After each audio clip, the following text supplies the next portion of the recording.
যাদের টার্গেট থাকে সবসময় নেক্সট ওয়ার্ল্ড কাপ, তাদের আর 100 বছরেও ওয়ার্ল্ড কাপ যেতে হবে না, এটাই সত্যি। অস্ট্রেলিয়া আজকে বুঝেছে যে আসলে ছাগল দিয়ে হাল চাষ হয় না। তারা ভেবেছিল বাংলাদেশ যদি কোনো রকম জিততে পারে তাহলে দেখা যাচ্ছে তাদের একটা সেমিফাইনালে যাওয়ার আশা ছিল। একমাত্র তাহিদ হৃদয়ের মধ্যে দেখলাম যে তার ভেতরে আগ্রাসী ভাব আছে।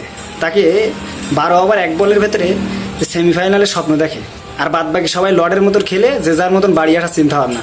বউ বাচ্চা আছে, বাড়ি কান্নাকাটি করতেছে, তাদের বাড়ি আসতে হবে, এজন্য যত সব তারা বাড়ি ব্যাগ গোছানোর জন্য চিন্তা ভাবনা। আমি এমন একজন প্লেয়ার দেখলাম না যে মেরে খেলবে। আরে লিটন দাস, তুই প্রথমতে লাস্ট পর্যন্ত খেলবি ঠিক আছে, কিন্তু কিছু মেরে খেল।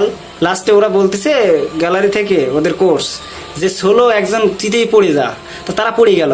তারা খেলে তাদের জিতার একটা মানে তার ভেতরে আগ্রাসী ভাব আছে। আর তোদের কি আছে? কিছুই আছে, শুধুমাত্র ওই একটা ম্যাচে একটু খেললাম,